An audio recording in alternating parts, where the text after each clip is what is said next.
Eric, Omar. I don't know if you could relate to this, but if things are going too well, I almost start thinking to myself, what's next? When is the other shoe going to Yeah. land? Does that make sense, Eric? Yeah, you got one shoe that's dropped, and Yep. you're wondering, am I standing on one foot? How long can I hold my balance? There's going to be another shoe. It's going to drop. Yeah. And it just dropped because we have Ryan on, Ryan Lapadat.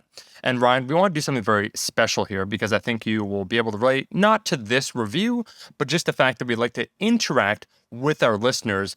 And Eric, I had to search. It took me about 5 minutes. I found another 1-star review, but it was a longer 1-star review. I want to open up with the 1-star, and then I want to go to the 5-star. So it is probably a ratio, and folks. It's on Apple, iTunes. You can go ahead, leave a rating review. Whatever you leave, right now it's sitting at a 4.8 on average. But Eric, I want you to react to this, and then Ryan, and then I'll read one of those standard 5-star reviews. Blah. Obnoxious is the title. I like it already. Yep. 1 star. By Josiah, he said, having read some of the papers released by the hosts, I thought this would be a good podcast to tune in, and parts really were. Sadly, I can't look past the beginning of a few episodes where they discuss feedback and boast about their 4.8 rating as if they're trying to dequalify anyone that gives them a lower rating. Nobody is perfect, and of course, it's rare to find anyone in life that can appeal to the masses. That being said, would be nice if they actually acknowledge reviews and ratings and said thanks for the feedback as opposed to glossing over it or trying to justify the poor review. Josiah, thanks for the feedback. Yeah. This is an ironic conversation we're about to have.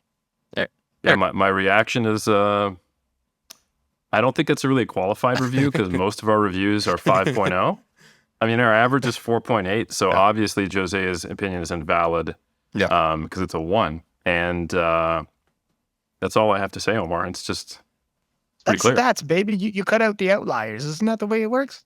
That's just science. Yeah, he's read my papers. He gets it. He knows that his opinion doesn't matter because it's an outlier. Yeah. That's right. So I'm going to assume I'm the person that he's referring to specifically and solely about being obnoxious. So I want to take a page out of his review and say, Not anymore. thanks for the I just said that. Thanks for the feedback. So I will go on to a 5-star review because it's our obligation. This one, though, it's very cool. It's all the way from Saudi Arabia. It's 5 stars, and it's titled The Best Podcast. My name is Nora, and all the way in Saudi Arabia, we love to be a part of the iron culture. I appreciate your honest opinion and views of the topics of physical culture. Thank you, Omar and Eric. Nora, shout out. Thank you for taking the time to leave a rating and review. That actually it's super cool just to see the stretch and reach of iron culture. So we really do appreciate when people leave ratings and reviews. So my reaction is going to be based on science already. So I'm going to run my stats program. Beep, boop, beep, boop, beep, boop, boop. So apparently a 5 is actually not an outlier compared to 4.8. So this is a valid review according to science, #science. So this one I think is completely accurate. Everything it said. It's great. Nora, thank you for being a part of it. And thank you for providing a statistically science-based accurate review, which unfortunately our last one was not by no fault of anyone except for math. So, hey, that's unfortunate. Brian, I'm going to kick this over to you, my friend, because there's actually a kernel here that's very interesting. But one part I find myself remarking on, Eric, largely because we're reading the reviews, and sure, on YouTube I can see the stats where America only represents about 50% of the viewers.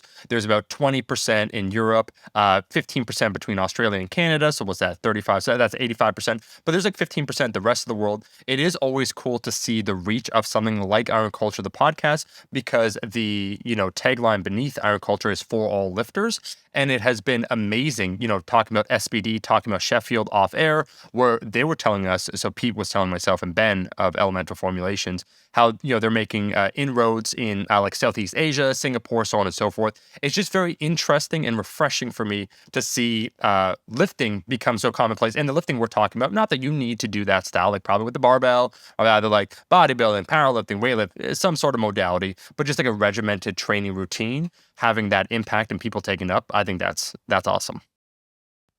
Yeah, particularly Asia is like their championships is getting bigger and bigger.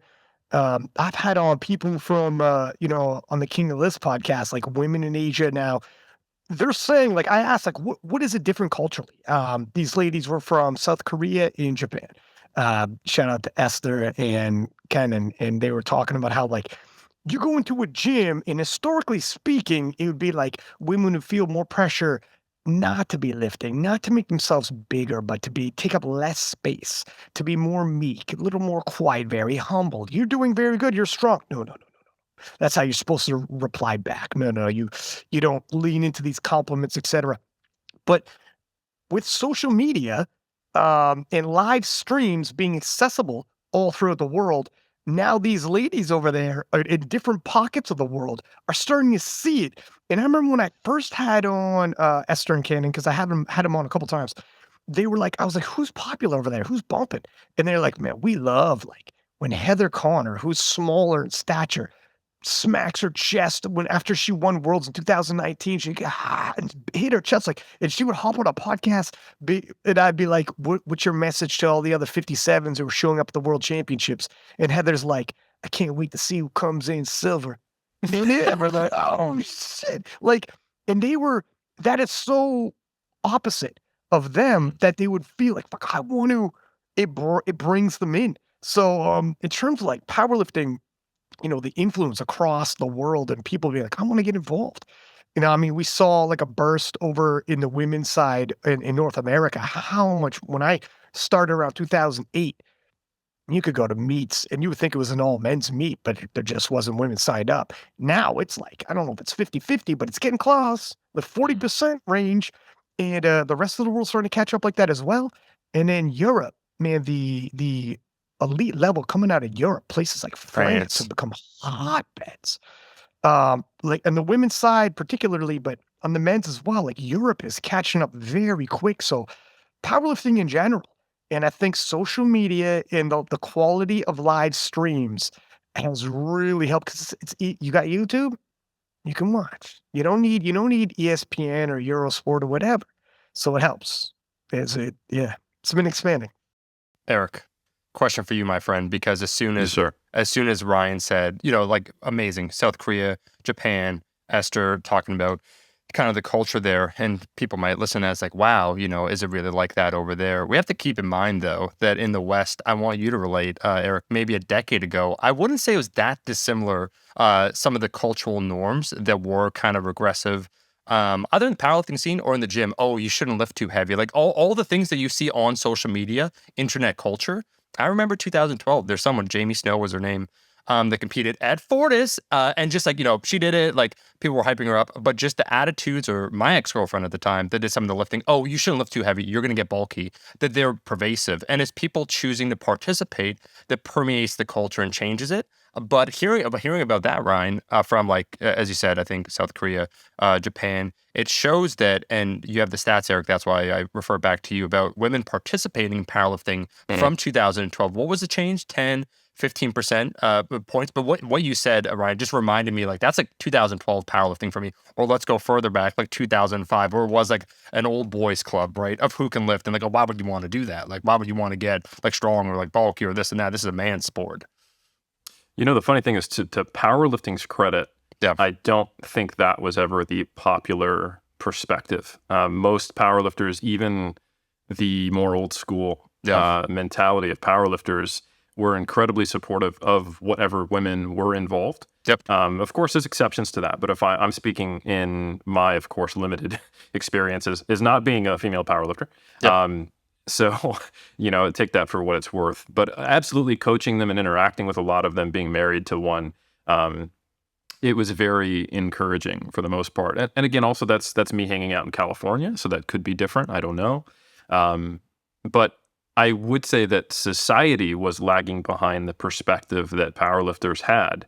And, if there's no examples of it, if it doesn't seem culturally acceptable, and if there are misconceptions about it, among women, then it's going to limit participation. And having been a trainer at this time, and then thinking of, where it's at today in 2023, there was like layers to the issue. So I remember spending a lot of my time debunking the myth that just simply lifting would make you look bulky, make you look quote unquote like a man or like a female bodybuilder, etc. But the funny thing is like there's an issue with that, like, because the underlying issue there is that it's not okay to be bulky. Like, even if lifting was going to turn you into Arnold Schwarzenegger in a day, which it doesn't even do for dudes. That There's no that is problem with only that. something for men. Like that muscles, not, testicles and a penis are what make a man. And like last time I checked, women do move via contracting muscles and ambulating their skeleton. I can check my science machine again if we want and beep boop pop. But yeah, that is true. Both men and women have muscles. So it's like that cultural belief. Like the first level was just simply breaking the misconception, and then the next level is it becoming more and more okay for quote unquote for women to seek getting more muscular and wanting to be bigger and take up more space, which was to Ryan's point. And if someone wants to listen to not three dudes talking about this, we've actually had a couple of really great episodes. We had, Jess Buettner on with Connor Heffernan, who talked about it from the historical perspective, women's bodybuilding. And then way in our early days, we had a fantastic episode on women in powerlifting, where we had some greats. We had Natalie Hansen, who's a world equipped champion. We had Miss Frizzle herself, Jen Thompson, the best bencher in the world, arguably regardless of division or sex. And then, of course, we had probably one of the, would you say she's the most popular powerlifter, or at least at the time she was? Steffi Cohen. Yeah, do you think Steffi Cohen was the most popular powerlifter at the time? Yeah, certainly amongst them, absolutely. Like we're talking like 2019. Gotta be in the conversation. Yeah, absolutely. Yeah, so that was an amazing episode, and getting their perspectives collectively was just a real privilege to be able to talk to them. So if anyone is interested in kind of understanding that more, definitely check that episode out. If I recall correctly, when I did see the stats, it was something like just below 40%, like 38%. But that was a few years ago. That might be higher now. And it wouldn't surprise me, because in 2019, here in New Zealand, there was actually slightly more women signed up for Olympic weightlifting New Zealand than there were men. So in weightlifting, it had surpassed that 50-50 threshold, which I do think is helped by CrossFit a little more than powerlifting, which is very popular among both men and women. But again, I think it's probably still trending upwards if I just had to throw a random guess out there. So it's not a stat that I have, but it's like Ryan said, it's probably at least 40-60. Ryan, do you hear that, man?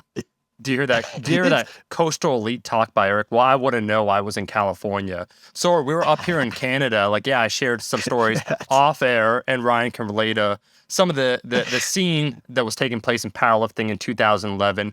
Let me just say that it was more reminiscent of everyone's favorite direction, and I won't say which direction that it is. I may have witnessed someone laugh at someone else when they tore some sort of ligament from their body when they missed a lift, and that was just kind of the norm. They're participating. Picture monster trucks. So yeah, I'm sorry we're not a coastal elite there, Eric, that was privy to this panacea of welcoming, messages or whatever. We were just up there in the rugged north getting it done. Well, as everyone knows, California is an absolute paradise with no issues at all. So once you can learn from the way we do things, you'll be better. And that's why I still live. No, I don't. I've moved to New Zealand. So, but Ryan, kick it off, man, because we will get to this. This is important because those reviews, I think, highlight something, and something that you've done a very good job of, which is the infusion of having a personality, a genuine 3D personality, making it dynamic and engaging. We're talking about mixed martial arts a little bit off air, like both of us watch like UFC now and so on and so forth, that there is a need to make things watchable. And that comes with the territory, right? Where you want increased exposure, you want increased viewership. And so you have to straddle this line, right? Of being entertaining, being personable, which I think are qualities that you have. And also on the other hand, being knowledgeable. And sometimes if you lean one way too much, so if you're it's like a circus show, or if you have a little bit too much flair or persona, it could detract from the thing that's actually taking place. And I think what you do, the line that you walk, is that perfect line between the two of being a competent, very competent commentator that knows their stuff, but also can infuse both on your own podcast, but on the platform when you are doing the commentating,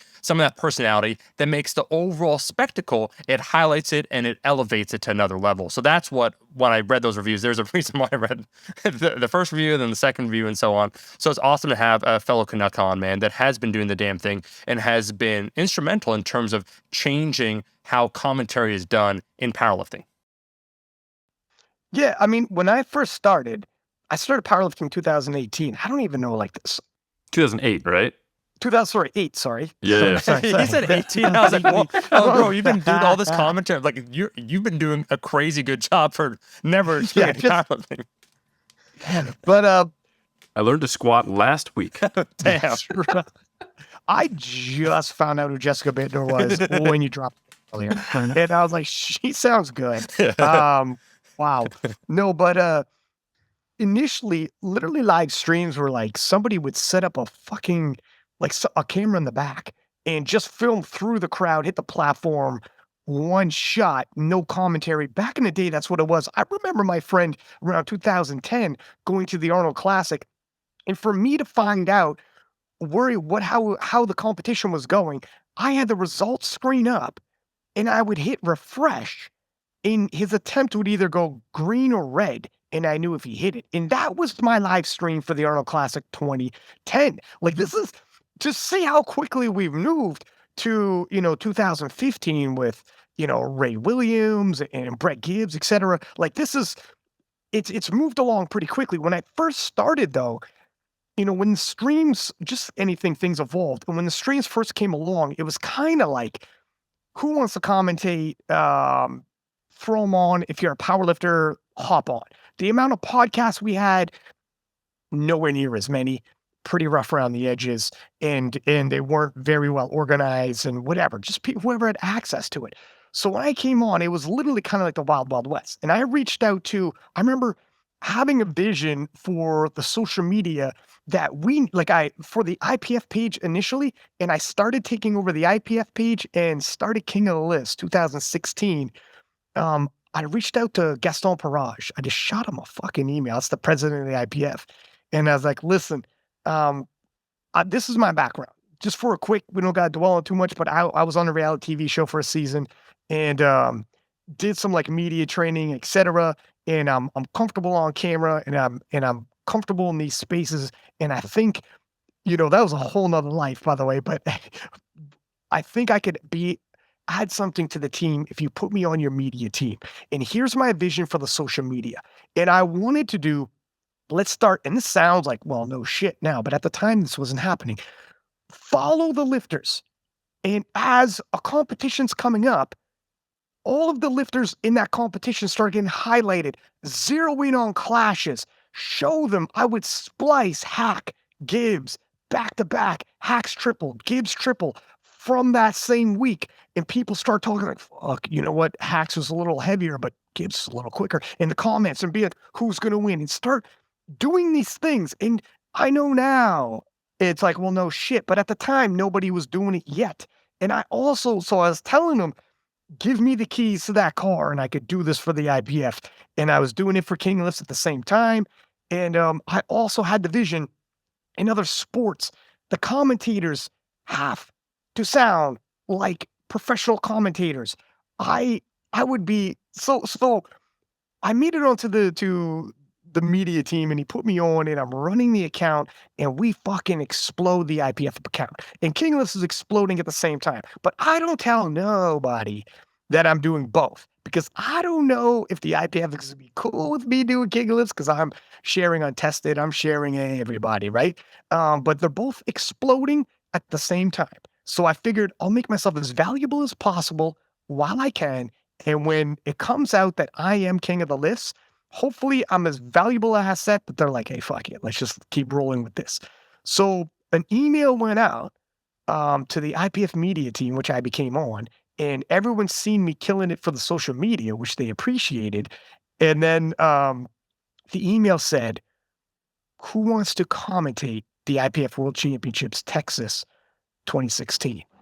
And I'm like, we just replied to an email and you're commentating. And I'm like, well, that's all right. So I replied, I'll do it. And I got an email back. Okay, great. We'll book your airlines and we'll fly in. And I'm like, holy shit. I'm about to commentate. I've never commented. So I fly in and me and the media team the day before grabbing groceries and whatnot. And these are TV guys who are who work for BBC the whole night. And we're grabbing groceries for the week. And because we've got our rooms and everything. And I'm talking to the other commentator who's done a couple championships. And he says to me, so how many championships have you done? Like, I haven't done it. This is my first championships. He's going to see your first world championships. Like, how many championships back from Canada? How many national championships? I haven't done any national championships. How many provincial championships have you commentated? Like, no, I haven't done the Ontario provincials either. And he's like, how many times have you commentated powerlifting? And I said, my man, tomorrow's going to be the first time. He's like, well, this vetting process. And he's like, holy shit. And I'm like, my anxiety's through the roof. This will never happen again, by the way. Like, that, this is all of right place, right time. You get in. Yep. Same, like you'll never take over a international organization's social media like that. You'll never hop on a media team like that. But I was in the right place at the right time, and I cut my teeth. And I went through the Masters, dog, literally on the air. I went through the Masters, I went through the juniors, and then by the time I was in the Open, it was Hack versus Gibbs. And it was like one of the biggest, most iconic showdowns of all time. SBD for the first time did posters where both lifters are facing each other, like two boxers would. And for we never did this before. And I've been hyping it to the fellas on the team. Like, I'm telling you, this is the one, Hack Gibbs, this is the one. And everyone on the media team, for the first time ever, by the time this happened, they'd go, Ryan, when we come in this time, we're going to turn the camera to you, and we want you to give a 2-minute intro on what the meaning of this is. And that's when and this never happened before. SBD never did posters like this. I was running the social media account, and never before, I know, because I was following social media, did anyone hype it up on the IPF social media, the clash, who's going to win, this person, that person. Everything was brain fucking new. This is the first time Hack Gibbs. That's why this is such a monumental. And then when they turned the camera on me, I said, this is our Ali Frazier. This is our Sampras Agassi. This is and I went into the historical significance. And I go, these are two champions about to clash in their prime. And then we kicked it off, and they lived up right to the very last fucking deadlift. And then boom goes the dynamite after that. Any kind of talk of, and I had them all on the podcast right afterwards. And I knew when that was done, I knew, like, the IPF's not going to get rid of me. They're about to find out I am king of the list. I did my job, and I murdered it on social media, did a good job on commentary, and I was on camera. So people, like, we see him. If he disappears, where's he at? And then King of the List was a big enough profile as well. So I started interviewing people, and boom, cat's out the bag. It is what it is. And that was the beginning of the very first commentator who also had a podcast and became an actual personality who's a commentator in powerlifting. Now everyone's like, yeah, you commentate, you got a podcast, you're a social media influencer in powerlifting. It's easy now to say that. But at the time, none of this happened yet. And I was like, I think there's a door I could do this. Let me see what's going to happen. And I don't know what was going to happen. I don't know if I was going to, I don't know. I was breaking down, I was spreading new ground, right? And it worked out. Fucking thank God. And then after that, man, it just became, the podcast blew up, King of the List blew up, and then freaking the commentary. And I started studying. I'll let you guys jump in with more questions in a second. I know I can talk. But I started studying as well. Commentary is not a podcast. And I don't care about how funny you are. I don't want you to just try to drop your one-liners and, oh, they're so funny. I also don't want fake excitement, because that's not what I would see. I would watch sports and take notes on the cadence. And next up, Eric Helms. Eric Helms is coming from New Zealand. Eric coming back from a very serious injury, and I'll see what he does here with this deadlift. And you start talking like that, and you could bring it down, and then you could, and Eric, you could bring it back up. Mm-hmm. You can't celebrate every single lift. You can't celebrate if it's not there like that, because it's disingenuous, it's not authentic, and no one's going to fucking believe you when you celebrate when Jessica Buettner actually pulls the biggest deadlift of all time. I took notes on this shit, and it wasn't Sometimes you hear commentary and you're like, I could tell you're a lifter or a podcaster. You're trying to be the podcast personality right now. It doesn't fit. I won't sound the same on a commentary as I do on a podcast. Or like, I could tell you're trying to drop your one-liners or be funny or be that guy. But that's not the time. That's not why I'm here. Sound like a fucking commentator if you're on ESPN. And I like literally the way they pronounce whoa, like stretch out some words and whatever. Take a pause and hold that pause and put pauses that you do shit like I just did to create. I took notes, man. How do you make things more exciting? So when people say it's more exciting when if Six Pack Lapadat commentates, like fucking try. And I'm not just going in there like, let me just try to be funny. Let me just try to whatever the shit. No, that's a podcast, Playboy. It's not commentary. So there's just all of this that I like over the years. I'm not saying I make mistakes. I'm human. You do as many sessions as I had as over as many years, but I took it uber seriously. Very, very seriously. Like hours, I would be like, what's the closest sport I could take? And like baseball was big because the batter comes up. You say his name, you say his batting average, the lifter comes up, you say their name, you say the weight they're gonna do. Like it's the rotation, it kind of rung a bell to me. And you start picking these things up. And I just made notes, man. And right down to the cadence, right down to it had to sound like it. Uh-huh. I took pride in it. I took serious pride. And then you get into leading and the job of the lead, job of the and you don't step on each other's feet in the whole nine. And it is like, if I get a in there, I'm like, listen, this is your job. This is my job. And there's a difference. And like, please don't try to lead me unless you want to lead, but you got to actually know how to lead. Right? There's a difference. Uh-huh. Eric. Yeah. No, yeah. Who's leading? I don't know. Do you lead or I lead? Ryan. I don't know. Ryan, do you know how to lead? We are co-leaders here. Right. I was going to say, just very briefly, because I did want to touch on that. And Eric, that's something very important. I'm sure you picked it up as an audio guy with Ryan. When you are doing commentating, it's very, very important. The distinction, like how you sound on King of the Lips, is night and day. The cadence, the diction, the intonation, the inflection on certain things. I notice all that. You'll like this quick side story, Ryan. So David Lee Roth, when they asked media training, like, oh, like you're very personal, you're great at interviews, where'd you learn it from? And he quoted verbatim, he would listen to the radio incessantly. And there was one, like, let's say KPLR out of like, San Diego. And he quoted like the intro of the guy for a minute verbatim because he would just listen to it. And that the whole thing, it is an art and a skill set.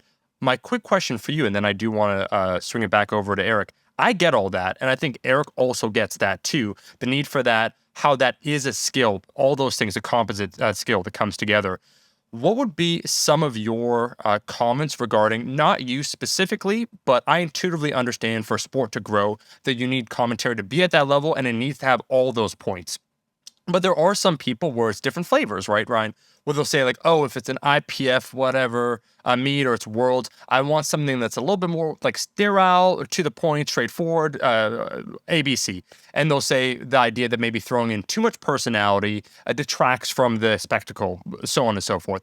Can you have the driver's seat right now because you were there 2016, you saw the impact, you saw your social media, so you have all these metrics. Can you give some commentary, a peek behind the curtain on why I'm like burying the answer here, why it is important to have some of those qualities that I think sometimes you'll see a difference, which is totally fine, right? There's a plethora of different opinions of how commentary should be done, but you've taken a particular style. It's worked tremendously, but can you just give us a little bit more internal feedback, a peek behind the curtain of not only why you make those choices, but what some of the other outcomes would be. Like, let's say if Ryan came on to the commentary booth and was a little bit more sterile, didn't have the inflection, what would that mean? In other words, you have carefully selected how you approach this, and I think it's worked very well. And I think there's a reason why it's worked and it's elevated the game. But can you just talk about the whole, the art of commentary for those that don't understand? Because like I said, Eric, I know Eric's an audio guy too. I get it. Like, I get it. But can you just explain that for some people that might listen to it? And again, for them too, they might not be able.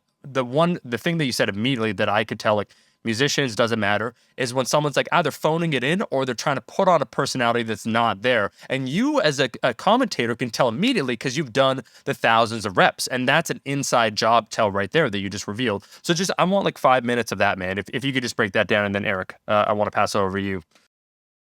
All right. So first off, I'm always cognizant of the fact that otherwise we're watching people exercise. Okay.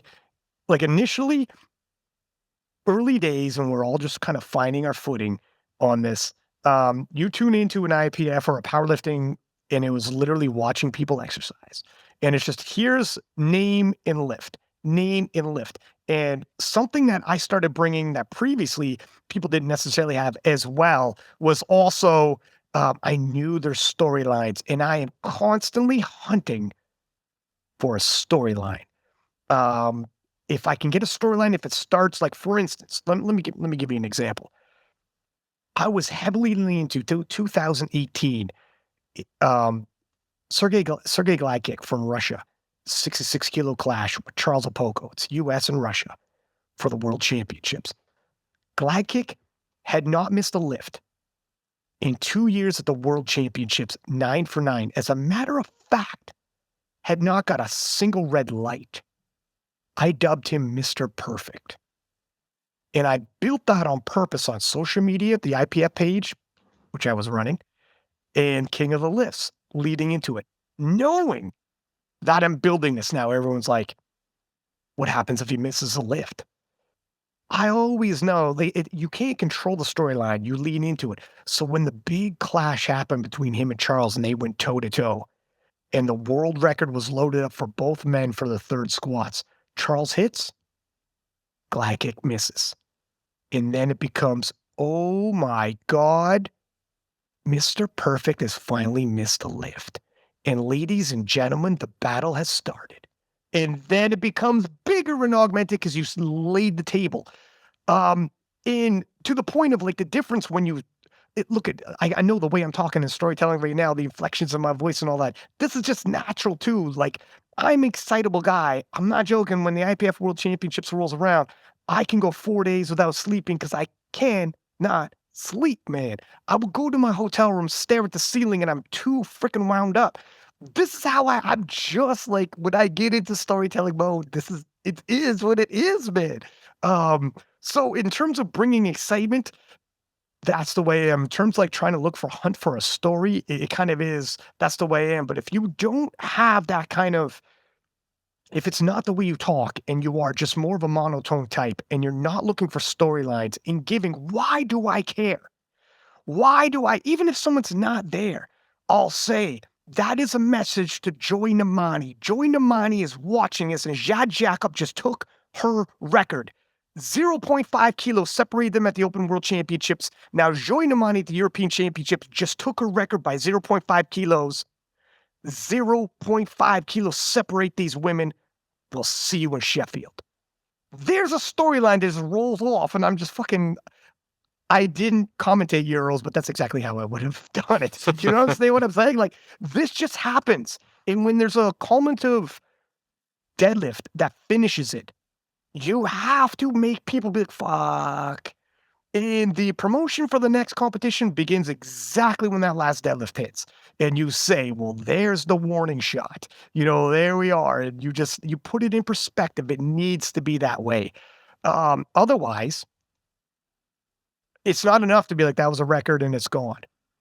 When we were watching the Junior World Championships, and I'm like, Eduardo from the 83s is about to go for the junior squat world record. I know whose fucking world record that is, but let me make it dramatic. And I go, Gavin, do you know whose squat world record that is? No, I don't. I go, take a second here and look it up on your phone. And you could hear it. And he goes, oh my God, say who it is. That's John Hack. That's John Hack's squat world record. But you do things like this to give meaning to it. Otherwise, it's a junior squat world record that we've seen. You know how many of those you see in the Junior World Record Championships? All the time, Playboy. You need to give meaning to these. And it helps to know the sport, know who's who, know the stories, to bring that and give some excitement so people are like, oh shit, did you see dude took John Hack's record? it means more than just dude broke a squat world record. You know this. You watch powerlifting and it happens all the time. Squat records fall all the time.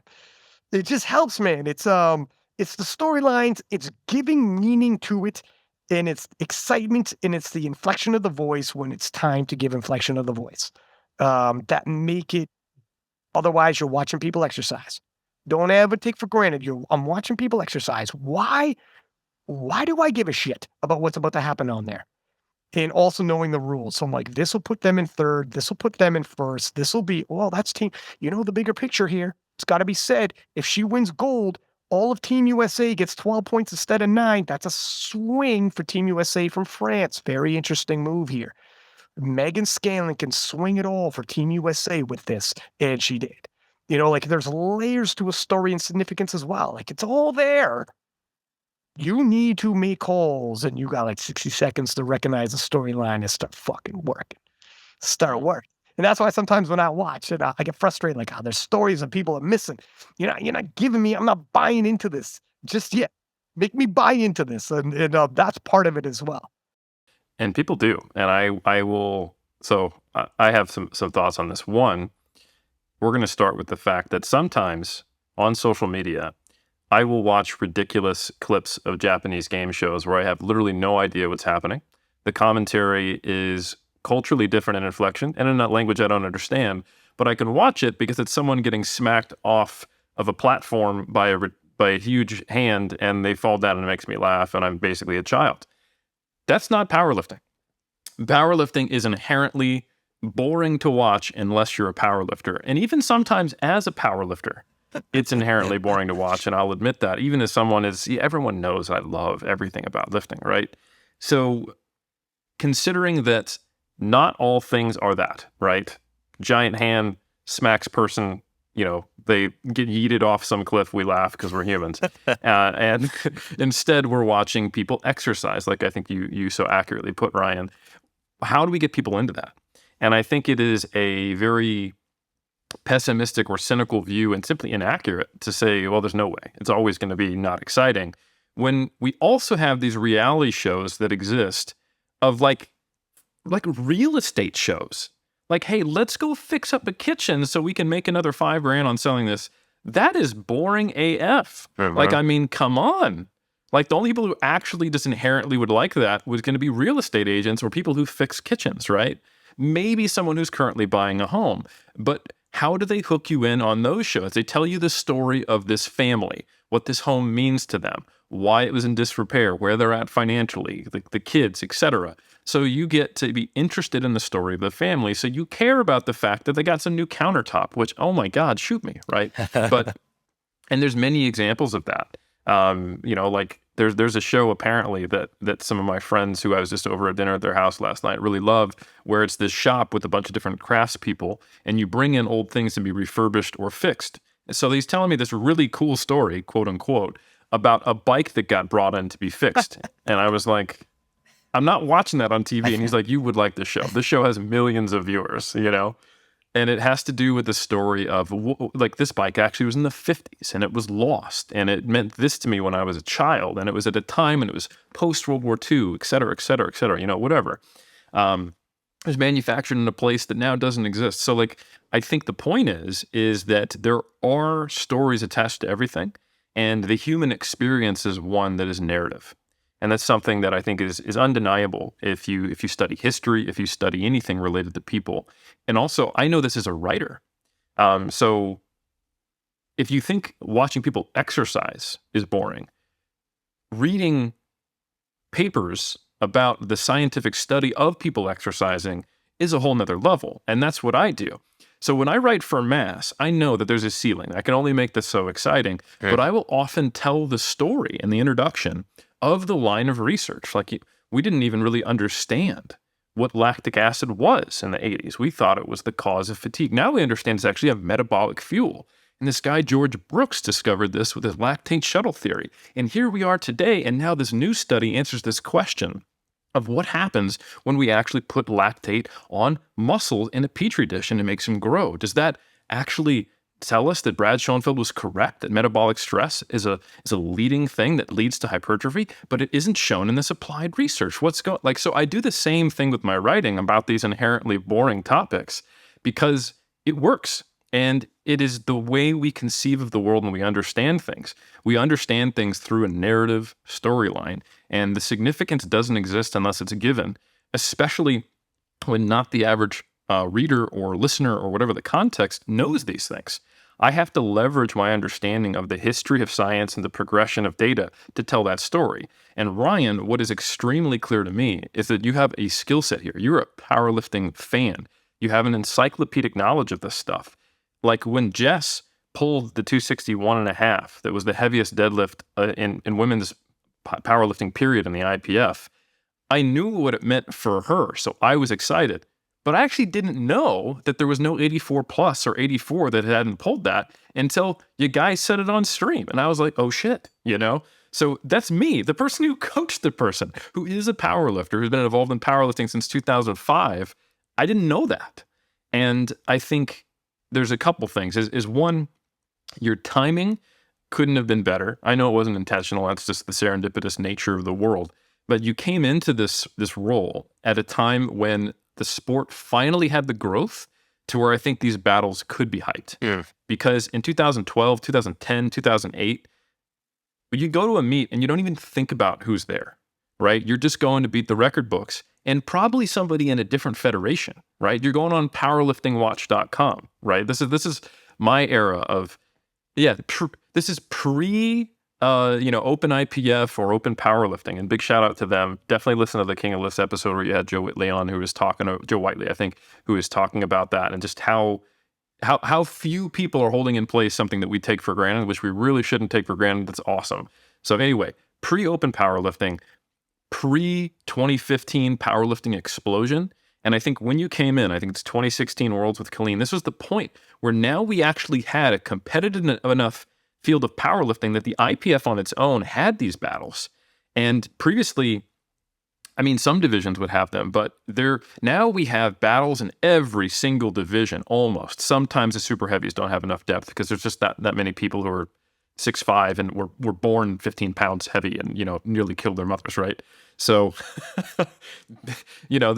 especially in like the 83s or the 93s or the 63s, the 57s, or some of these kind of well-populated weight classes, we had battles. But now, 2016, this is the point when powerlifting starts to have these battles. So it was the right time for you to get involved. And I think you have the right skill set because you have all that knowledge to impart upon the listener. And you have the right personality. I can tell you're an external processor. You're extroverted. You get excited about this stuff. It's not at all fake. It's more like you're just molding that passion into the skill that you have. And I think it's apparent. And I definitely noticed the difference, having been on King of Lifts a few times, the way you podcast and the way you converse versus the way that you're on stream. And if there are people saying that you need to be more sterile or have less personality, that's crazy to me because I think you have like far more personality on the podcast. I think you do a really good job of you decentering yourself when you're a commentator and really just amplifying and highlighting what's going on and giving meaning and making it the focus even more on the lifting and the story behind it. In my opinion, I think you do. I think you have the right balance. And the last thing I would say is if you doubt that Ryan is a fan of powerlifting, there are a few people who would have their first commentating experience in Killeen, Texas and go, yep, this is the thing for me. This is what I wanted.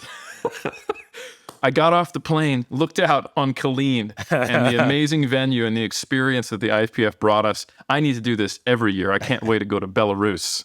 I dreamed of it as a boy. Exactly. Belarus. These were the exotic locations I was getting flown out to. It was, you're right. It's funny how you were saying, and it's true. Previously, I think the divisions weren't as stacked. Powerlifting wasn't ready yet as well. And in a lot of ways, coming in on the social media side with the IPF and the King of Lifts accounts, taking those over and hyping showdowns and battles, and at the same year, halfway through doing the IPF Worlds, one hand fed the other. with like I had already hyped or been a part of hyping John Hack Gibbs, both on King of Lifts and the IPF world, the IPF site, and like SPD was helped doing it, etc. But it helped because one rule I was doing helped hype the other. So then when I walked on there, it was like an extension of, and to a large extent, that's even further now with like Sheffield, for instance. I have people on the podcast. I do several mentions on the social media. And then when I walk into Sheffield, it's like a natural progression. I'm just continuing storylines that have already been in place. So it feels natural. And I was going to say earlier as well, when we talk about being like a powerlifting nerd, like I'm a powerlifting nerd. I know I do a fucking powerlifting fantasy league. You get no more nerdy than that, my friends. Like tell people in your normal life you run a powerlifting fantasy league, and they'll be like, fucking, are you jobless or what do you like? How much time you have to? But anyways, it with help with like Rory Lynch and like other people. But anyways, um, it's not enough to just say, like, for instance, this is a world record squat, but you need to know, like, otherwise, because this is what I see when I see, like, on streams, being a powerlifting nerd and knowing the significance of who's world record, etc., and dropping it in, people, I bet you if I ask a 105, what's a big squat for a 74 or a 66? They won't know. Like you assume people watch in because they're powerlifters, they won't know like what's a monster deadlift for a 66 or 63 kilo woman. They won't necessarily know. They'll know Leo Bavois. Do you know all the other people? Help them out. In saying it's a world record, they hear it every session because every session has world records. It loses its meaning. Mm-hmm. It's my job to know and give the narrative and storyline and make you understand, why do I give a fuck? Because, yeah, it's heavy. It's all heavy. It's a world record. There are always world records falling. Not enough. And some people come in, and not every session can you do this, but some people come in and they kind of just do that. And I think to an extent that was happening before. And I was like, that's where I saw the gap where, like, I know these people. I know the stories. I'm going to fucking make you care. And that's one of the biggest is let me make you care. Tune in. And by the time we're deadlifting at the end, I'm going to make you think, holy fuck, Jessica Buettner's about to pull the biggest deadlift we've ever seen in the tightest battle we've ever seen in a world champion versus world champion showdown that we see maybe once every few years. Because Agatha Shitko was the reigning world champion in equipped, and Jessica Buettner was the reigning world champion in the classic, and they're going to clash and settle it right here today. This is special. Now you think it's special, but I need to fucking lay the table for you. You know what I'm saying? And that's the thing is like, put that all there. And if I see streams and people don't, I'm like, there's so much meat on the bone not being said right here, ladies and gentlemen. Like, I can make you care a little more, I bet you, if I'm in that booth. So initially, that's one thing I wanted to bring. And it still is one of the big things for me. And I think some people sit down in the booth sometimes and are too interested in being, to your point, like I'm not trying to be being like, I'll be funny here and there if something happens, but it's not about me. But some people too interested in being that guy or being whatever, as opposed to step back, tell the story and make the story better and make me care. And then if something like quid happens or something, whatever, you could say a joke or whatever, make it funny in the moment, but doesn't give a fuck if you think I'm funny or whatever. I'm making you buy in. Right. And that's a huge diff. That's why I don't want to be podcast guy. Podcast guy, I need you to buy in on me to keep coming back. Come back next week. We got so-and-so. Come back. I'm a wiki. I like the way he's funny. He tells stories. Whatever. You got to buy in on me. But when I'm on there, that's the difference, right? I kind of blend in a little more to the background. It's difficult though. But you get in that booth and you're like, it's tough. I Ryan, get drunk with it if you're not careful. Ryan, we're picking up where you're throwing down in a very real way, Eric, when he said, as podcasters, they have to be buying what you're throwing down. They buy from us, Ryan. We have this whole Masculinity in Crisis tour in 2023. We're going to Sheffield. We'll be conducting clinics, seminars where they could aspire. They're on the pyramid. So life is one big hierarchy. We can all agree upon this, Ryan. Myself and Eric, we're just co-leaders. Something is clasping each other together, and we're top the pyramid. The absolute constant is that we're up there, they're somewhere down below, and depending upon their monetary contribution will determine where they are on said pyramid. They can never be remotely close to the top because it's blinding, almost like Plato's cave analogy. Then when they get too close, they see too much truth and they go almost stark raving mad, or they're never the same person, so they're not of this plane. Nonetheless, Masculinity in Crisis. That's our podcast stuff. Dude, But take my money. But Take we my will. money. No, we And- will. Eric, we And will. we are also soon to launch Elemental Formulations Beta Male Boost, Yeah. which if you buy it I regularly, identify with this problem. it's a regular problem, Yeah. and there's a simple solution, even on non-workout days. It doesn't actually matter if you work out. If you don't work out and you take this on a regular basis, at least in the next 30 minutes, you will not be beta. You're never going to permanently be alpha, although you do have a shot if you join our Masculinity in Crisis tour. But at the very least, you on a day-to-day basis can get that half an hour fleeting feeling of being alpha, which will be suspiciously like being on meth, but nonetheless, stocks are running low, scarcity, buy now.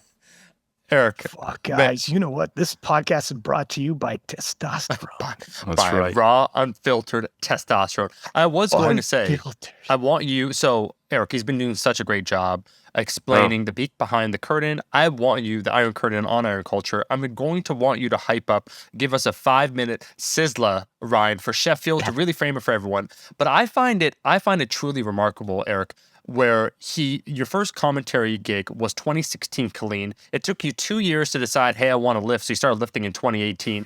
Did not miss a beat. Knew all the lifts. Like that's crazy. Like I know I LARP as a lifter, so I'm not actually a lifter. I'm actually role playing a game that necessitates that I lift. So I understand that. I will say the missing component, Eric, I love what you added on top of what Ryan was saying, the art of commentary and what you said, Ryan. And I think the underrated component that people don't understand, and what you said, Eric, about not centering yourself, is that while Ryan is the avatar of experiencing what is going on, he helps you process it. He helps you feel those emotions. He contextualizes what you're seeing. It's not the Ryan show. So you're the vehicle to the destination, not the destination. And you understand intuitively what that difference is. And I just I'm a fan. Eric's a fan. We get it. Like we've watched a lot of feeds. And so I think for other people that may or may not, depending upon what they watch and what sport they enjoy, we really enjoy what you're doing. So I want for you, Ryan, if you can then, give maybe just 5 minutes before I kick it back over to Eric about Sheffield, because we've spoken about it, and Eric's fantastic. We'll go over the numbers of the lifts, and we're setting it up, and we know, and there's also, there's a personal bias where, like, for Eric, Jess is his client. She's a friend of mine, so I'm emotionally invested in that. Then with Ben, with Leah, and like Taylor Atwood. Can you just frame Sheffield 5 minutes for everyone that, let's assume, actually, Ryan, you had 2 minutes for Colleen. You have 5 to 8 minutes for Sheffield. Assume that because the call is far and wide, far reaching, I'd assume like 70% are where a powerlifting Sheffield roughly, but 30% don't. And there's varying levels of their understanding. Let's start at the bottom that they don't really know Sheffield or powerlifting. 5 to 8 minute spiel, what it is, its significance, and some of the battles that people could look forward to. And then I'm kicking it back over to Eric after. Okay.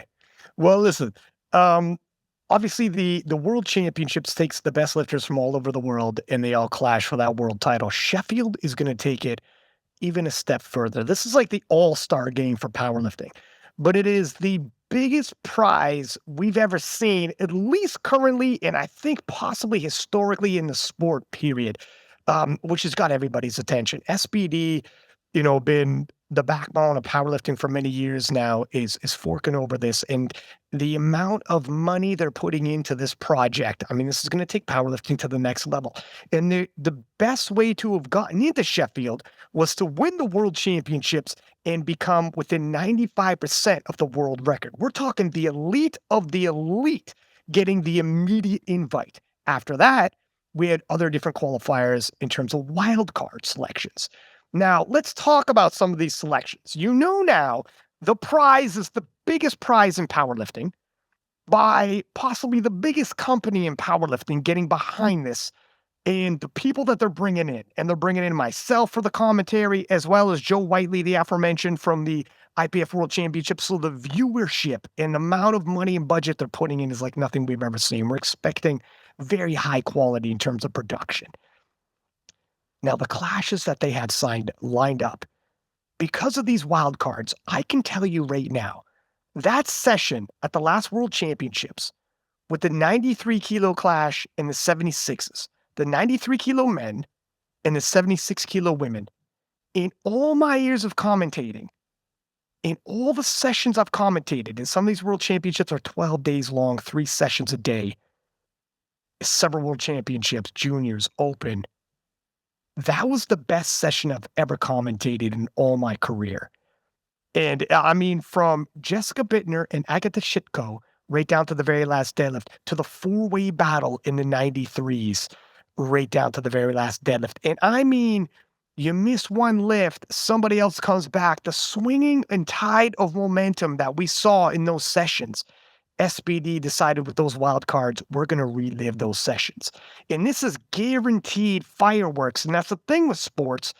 You never know how it's going to turn out. You could bring in all the best lifters, but is it head-to-head or do you have to use a calculator? No, these are head-to-head battles. On top of that, redoing the 57-kilo clash between Joy Namani and Jad Jacob. They clashed in half a kilo, separated these ladies once again down to the last deadlift. 4 months later, Jad Jacob rallies back, takes the world record from Joy Namani, half a kilo, still separating these ladies, and they have unfinished business. They're going to finish at Sheffield. And then you're talking about Taylor Atwood, who is the greatest powerlifter. He put on the greatest performance we ever seen in powerlifting. And when his career is over, he might be the greatest powerlifter that ever lived, at least in our era, in terms of the IPF Classic division. And Taylor Atwood in his prime, how do you say no to that? Well, let's throw on Jesus Oliveras. Jesus Oliveras is the super heavyweight apex predator in powerlifting. He's in the tested, but he's gunning for the untested world record. He might put forth the biggest, most significant powerlifting performance you're ever going to see in history if in the tested, he takes the untested world record. Oh, and by the way, he might defeat Taylor Atwood and take the trifecta. I mean, how are you going to miss this historical event when you got Taylor Atwood and Jesus Oliveras, who might put forth the biggest performance you've ever seen in the sport, as well as these direct head-to-head clashes like I just said, and the returning best lifter in Turbo Tiff from the IPF Worlds, as well as 2-time best lifter Amanda Lawrence. And Amanda Lawrence at the World Championships was gunning for 3-time best lifter at a World Championships. She would have been the first ever to do so, but Turbo Tiff said, I don't think so, and upset her and took the title. We got unfinished business there as well. Oh, by the way, Joy Namani. Oh, by the way, Chandler Babb. And Leah Bavois, who has world records in the 63 and 69 and is a queen in both divisions. And Chandler Babb, who is the reigning world champion in 69, and they have unsettled business as well. You can't miss it. I mean, this is as stacked as they get. What do you like? Do you like world records? Do you like significant performances that you can't miss? Or do you like head-to-head showdowns that you don't know right down to the very last deadlift? We got all of those, several of them. You know, not just 1 or 2. It's guaranteed smushed into one day. You've never seen anything like this. Anybody who wants to tell me a roster as good as this, or showdowns direct, head-to-head as good as this, or the significance in terms of records that'll fall, I'll wait. I'll humor it. And there might be some close, but it'll be very, very difficult in one day to do. How do you miss that? I'm sold. Not only am I sold, I'm sold all the way. And if agriculture had any money whatsoever to our entity, we would be willing to invest in this.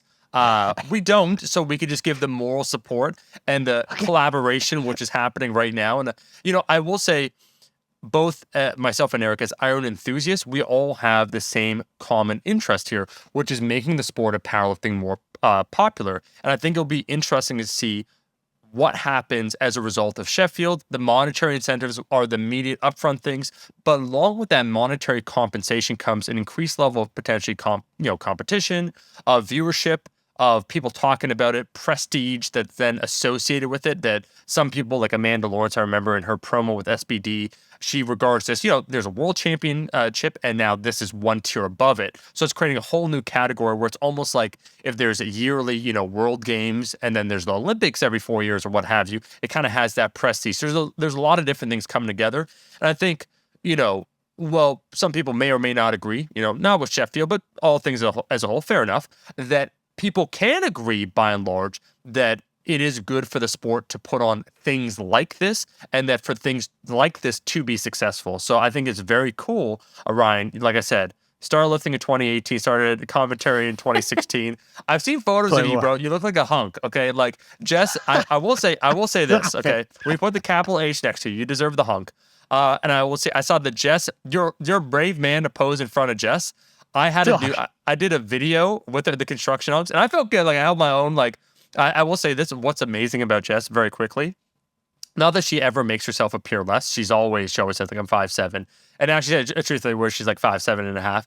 But like Jess is stacked, where we're around like the samest weight. I got like 2 inches on her upper body, sure, but like that lower body, like we were both in jorts together, and I could say it was cold, but my thighs did not look like her thighs. So for you to openly invite said pose down. Wait, let me say something. All right. Well, first off, let's talk about this because this thing has fucking haunted me. But it's got a life of its own. It was 2019 Worlds, and I'm just mobbing around the venue like I do. And I seen Jess, and like I'd seen Jess like since 2016 when she first came in as a junior. So she's warming up, okay? Nothing. I'm wearing a baggy hoodie around, whatever. I don't think that nothing. I'm wearing a hoodie. It's black. It has very slimmy qualities to that tone, right? So I'm like, Jess, let's take a picture. Somebody grabs the camera, takes a picture. Now Jess is rocking a tank top. All right. Jess knows angles too. The girl's pumping like some bench, getting the blood flowing. And when we take the picture, I'm doing one of these, like. You know what I mean? Like smiling, hat backwards, hoodie, throwing up the peace sign. Just in a tank top, low key on the other side, and I didn't see it, was flexing her arm, fist clenched, bicep going, and had her fucking wrist wrap stayed on. Who keeps a wrist wrap on, Playboy? She knows what she's doing. Oh, and she when does. I posted that, I wasn't thinking twice. I'm like, look, this is me and Jess, whatever, at the Worlds. And the amount of comments I got about, damn, you got mugged. They're like, oh, shit. I'm like, really? And I looked at the picture, I'm like, oh, shit, I did. Like, I was just totally walked into it. And I'm like, and people were like, bro, she kept her fucking wrist wrap on? That's disrespectful. That's disrespectful. He goes, because her wrist wrap is like the ultimate warrior when he had those things around him to make his biceps tight. You know what I mean? He's I love it. She knew what she's doing, bro. And her hand on the other side, I didn't see it, was like she was smiling. So I just thought we're just like smiling. She was like fucking fist clenching. She wanted the muscles popping, tank top rocking, everything. I'm like, Jess, were you trying to outwiggle me? She goes, oh yeah. No, I know what I'm doing. You asked for a pick, you're gonna get more than you wanted for. I'm like, shit. So then that happened, and I'm like, all right, whatever it is, what it is, like whatever. So this followed me all through 2020. COVID took away our freaking world championships. 2021 rolls around, and like people like, you go to fucking have another showdown with Jess, and I'm like, all right, what the fuck? This blew up too big, but all right, 2 years in the making. We have a fucking bodybuilding show. I'm a commentator. Here we go. Eric's like, yeah, no, yeah, it's gonna happen. So then, I'm there, and Pete from SBD is there, and Jess is like, she waited. I'm commentating. It's a 12-day world championships. I had juniors, masters. By the time Jess is done, I had been like partying and eating. I was ready when I walked in. I don't got time to lift weights. I got time to drink. Yeah. We're having fun. I got time to have some beers with the boys afterwards. I don't got time to weight lift. By the time you're 12 days deep, and Jess is like fucking jacked. She's competing. She just won the world championship. She's shreddies, all right? And then she looks at me, and I fucking seen it coming, and I'm like, no. And she says, we're going to take some pictures. We're going to do our pose down. And I'm like, Jess, I didn't even fucking shave my chest today, bro.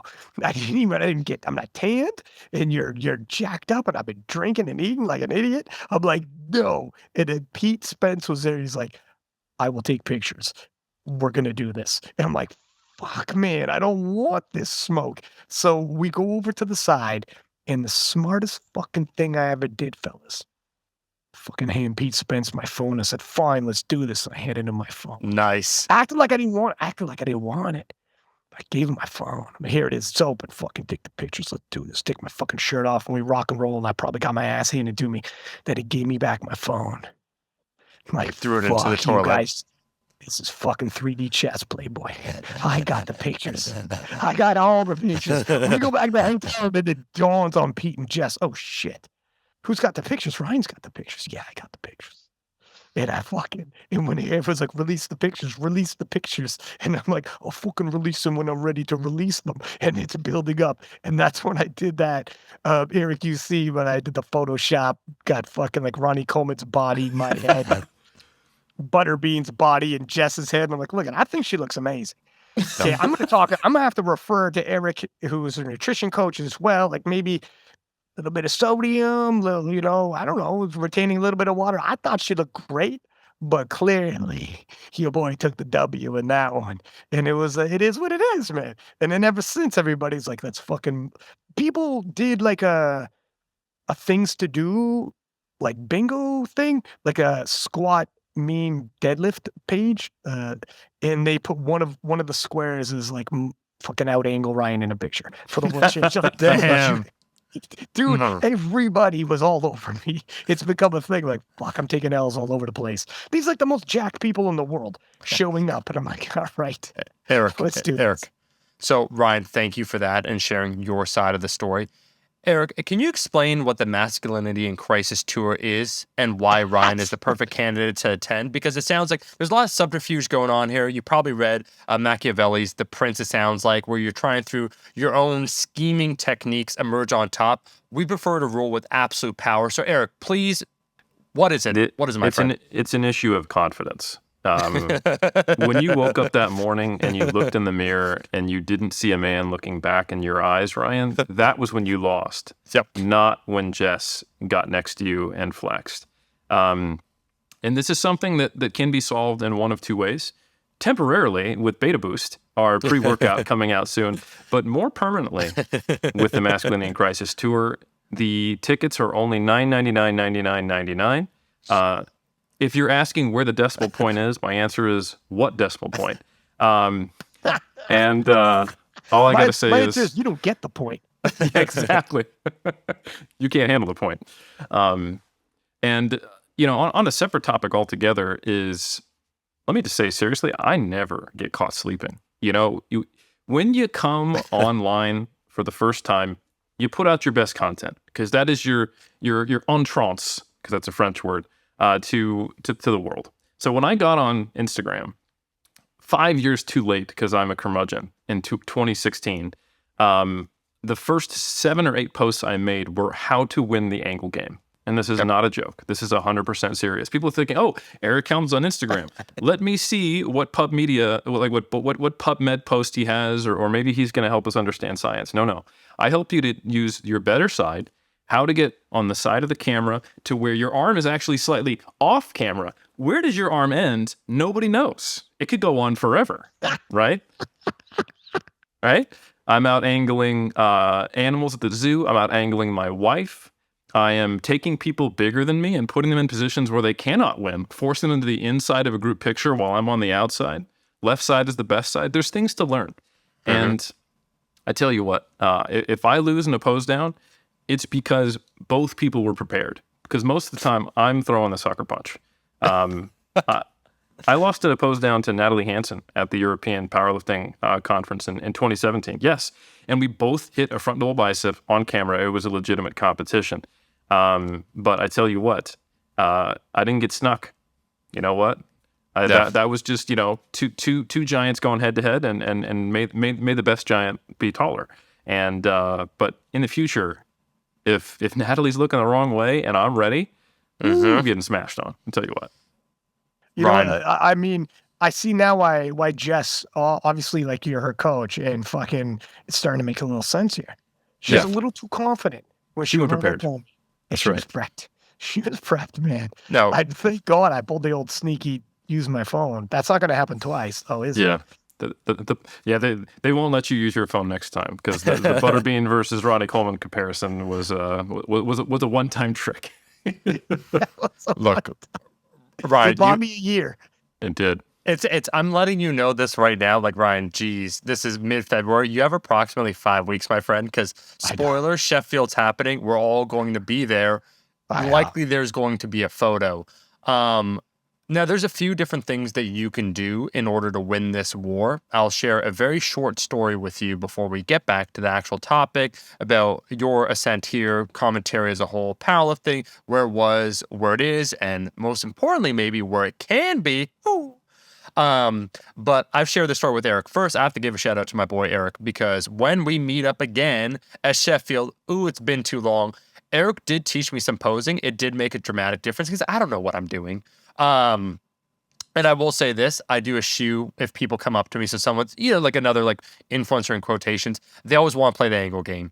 Eric, like, okay, I'm House Slytherin now. Eric taught me well. I'm here to cut you. I got this. But here's a story for you, Ryan, you would enjoy. I won't say this person's name. All I'll say, I'm not surprised this person tried this, but my boy Else, who's my videographer at the time, Eric knows him. I think literally this is when Else decided to get out of the fitness game, because he said, this is a bridge too far. He likes MMA. He likes wrestling, and he's like, in wrestling, and that's not an insult, but I mean, in wrestling, there's storylines and so forth, but at least they're orchestrated so that they make sense, and they're intriguing, and they're almost like Shakespearean in the tragedies and comedies. Okay, whatever. But in this fitness industry, it's too upfront and too cringe, where I was set to film a video with this person. We had done a workout. We sit on a bench, Ryan. And we're sitting on the bench. I'm ready to film. I'm one of those guys, one of the exceptions with me on YouTube. Typically, I won't get like a pump or flex or the angles, or like all those things to orchestrate how I look. I will, but I'll let you know, like, it's not an always thing. So you'll see a wide variety of my shape, right? Either like no pump, no lighting, off season, a little softer, leaner, all that stuff, right? Cool. So this person, I think we're just going to sit down. We had a great like lifting session, more strength focused. So I sit down. And Else is the one that alerts me, because I'm just ready to talk. We sit down on the bench, and he scoots his booty up about 12 inches in front of mine. So he's now, the camera's only 2 feet away. So he's about 30%, therefore, closer to the camera. I didn't notice this. And then Else says this, because Else is my boy. He's just like, he's thinking about like the framing. He's an artist. And he's like, now it's off because someone's in the foreground and someone's in the background. So he's not aware of like the angle game. He's just thinking image composition, folks. And so he says, person, you need to move back. So the person like pretends he didn't, like, okay, like moves back. I shit you not. Else keeps adjusting because he's getting the frame set up. It didn't happen once. It happened 3 times until Else called him out on it. And I will never forget this. But the 3rd time, which is incredible, I wish I was making this up. And this, folks, is what happens. You want to understand why Eric and myself, we're our own island, okay? We've separated ourselves into our own island here on Iron Culture. The last time, to try and make it look more nondescript, because he got caught scooching, he goes, to yawn. He stands up, and then he sits back down, and he does the exact same thing. So 2 times he was just told, and like the 2nd time, he's like, oh, right, no, I didn't know. The 3rd time, right before Else said, guys, are you ready? 5, 4, yawns, comes up, sits down. We can interview Else. This is a real story that happened. And Else just gets irritated because Else is a professional. He just wants to film this. He's like, what the fuck, man? Like, what's going on here? And then the guy, he said, you can't blame me for wanting to get the angle. And I was like, dude, we're here to film an informative video. Like, I'll let you, and that's a routinely, I do a joke now where if I'll take photos, because guys, like, they love it. They want to get the dunk, right? So I'll take a photo and I'll go like this when I'll pose next. I don't care. Like, you want the dub that bad, You get it. Now with Jess, it's more amusing, I think, Ryan, because a lot of men are uncomfortable, not you, and I'm being serious for a second here. And there's kind of like an associated masculinity that people, like men, will have with it. And so they'll try and dunk on her. So it's almost like a defense mechanism on her part to assert herself like, no, I really am this big and you're just really that small. So I think that's incredible on her end. Yeah. Yeah. First off, that guy's name was Taylor Atwood from the show. That's awesome that you shared that. Clip that. I'll share it myself. But yeah, when you meet Jessica Buettner in real life for the first time, people legit are like, "What the fuck?" Like I remember it was Kristen Dunsmore. It was 2019 Worlds, and I remember Kristen Dunsmore. I remember meeting her, and like she looked a little flabbergasted or whatever, and she was like, "I have never felt more like a fat piece of shit in my life than when I met fucking Jessica Buettner." Like it is. She's like you. Literally, it is a humbling thing. There's like you think you're an elite level until you meet some freaks at the World Championships and realize. I think Gavin Aiden said it best when he's like, "Let's find out who's the most extreme outlier of all the extreme outliers." You know, where it's like, yeah, you guys are extreme, and Gavin Aiden, holy fuck, try out angling that guy. That Not guy gonna is a happen. fucking walking fridge. It is All right. crazy. Last story, and Yep. then we can talk about maybe the future of powerlifting. Yep. So, if I go into most general population, even like general population lifting circles, I'm generally regarded as like a decently muscular and decently strong guy. You know, we know the truth because we work with elite level athletes or commentate them that I am solid, you know, like middle of the pack when it comes to competitors, right? I have never been surrounded by so many people who make me feel like I actually have like negative strength. Like gravity gets lighter just around me so I can walk around. Than when I went to the European Powerlifting Conference it was either 2017 or 2018. And I'm hanging out with all the people who are invited. So we took this picture, and I shit you not, it looked like a Ninja Turtle orgy. We had You gotta wait with words. Do you comment? Yes, you wait for this. It was Screamer, Bryce Lewis, and Ellis McLean standing next to each other, and we forced them to take the 3 back seats in the car of this small European like compact vehicle and watch them all get crammed together. And it literally looked like Ninja Turtles. It was hilarious. And what blew my mind though was that both Ellis McLean and Bryce looked a little smaller next to Screamer, because Screamer is just so wide. Like it looks like if he died and like the aliens came here 1,000 years in the future and they found his rib cage, they would think he was perhaps a different species. Like it's like Screamer is this a manual. boat? You know, what is going on here? Hell, this species, it walked the earth at one point, and it was they started investigating. How tall are these guys? Because they're around 5'6". 5'6". Yep. Yes, all of them. That's and a Jess joke. And it was a you know 2 105s and a 93, and I'm walking around at 93, and I'm 6 foot. You know, like I'm 6 feet tall. Yeah. So yeah. Also, and you know the funny thing is there's levels to it as well. Like so, Mike T is the same height as me, and we're buddies, and we're both presenting, and we're training and talking about that stuff.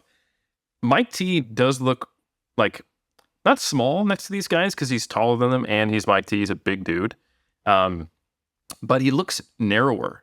And then there's me next to Mike T. And you know, I'm like I said, I'm like 90. I'm like 205, right? And I was talking to Mike, and he's like, I think the last time I was under 200 pounds, I was a freshman in high school. And I was like, all right. I was a child. Exactly. He's like, well, I'm a fucking grown ass man, and I don't know how to take this. I'm on 200, you know. And I'm like, we're the same height, and we both lift weights. Yet there is something different between us. And I put my hand around my wrist, and I can make my my fingers overlap. And then I go around Mike T's wrist, and they're like at least 2 inches apart. You know, it's just Grab your wrist like a father. You'd be like a child, and you couldn't free yourself. 100%. It's fucking humbling.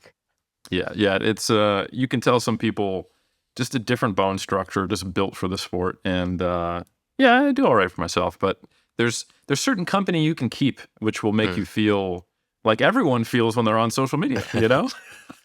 Look, Yeah, dude. I'll say, Eric, there's only one body in that, the plethora of bodies you just listed, that throw money at, and that's all that's important to me. And it ends with health. Screamer Manuel? Yes, that's right. Screamer? I'm not into the niche physiques. I'm into that statuesque, just like the guy that did pose like Zayn.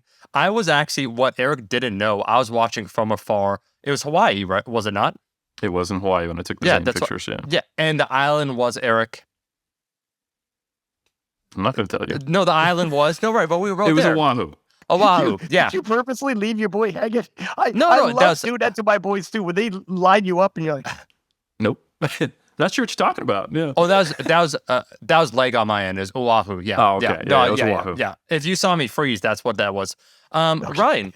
Now, getting to the topic here to kind of come full circle, because you were there, and this is a very interesting podcast for me, because there's an evolution which I kind of knew, but you really highlighted what happened when it came to the commentary and thus the presentation of powerlifting, which is how people digest it at the highest level, and people might be unaware of its impact, therefore, in their willingness to participate, because it is indeed then a spectacle, it's an event, and all those sorts of things. There's excitement surrounding it. We all intuitively understand it.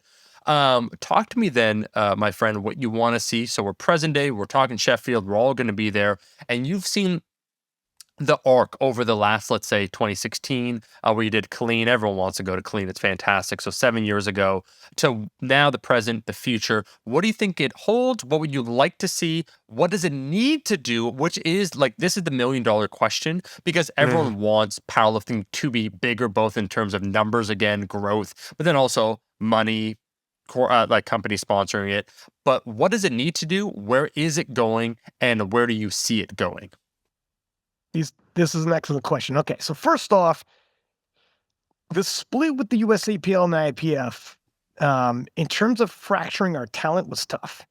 Yep. You know, we are not already, we're relatively niche compared to like baseball, basketball, and soccer and whatnot. Like, they have leagues that feeder league up to the big ones.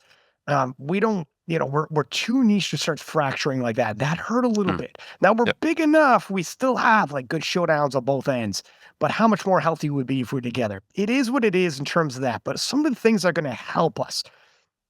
So I'm seeing first of all the USAPL, then we'll go over the IPF. On the USAPL side, they're experimenting, you know, the pro series. They're trying to get some things going here. Maybe we can get a circuit going. You know, and they're staying fluid. They're making changes as they go, and they can continue so to make changes. But they're giving people an avenue. It's like a point system, you know, and over the course of, we'll see how that develops. People are starting to make a little bit of money. They're branching out into other markets. South Korea was a surprise to me that it'd break off like that and jump off like that. That's more indicative of the IPF affiliate really dropping the ball in South Korea and opening a way up. Keenan Lee, who has potential to, you know, be on the podium for best lifter at IPF Worlds, would have been an IPF lifter had this not happened in South Korea and he chose to go the USAPL route.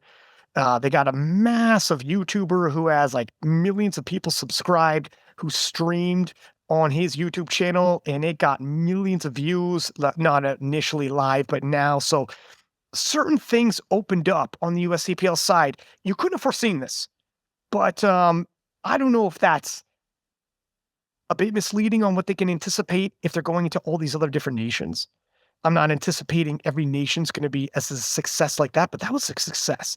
And it was also not the USAPL sending Ashton, sending Russ. It was that Fed, that new Fed, bringing over Joey Flex and Russ, bringing over Ashton.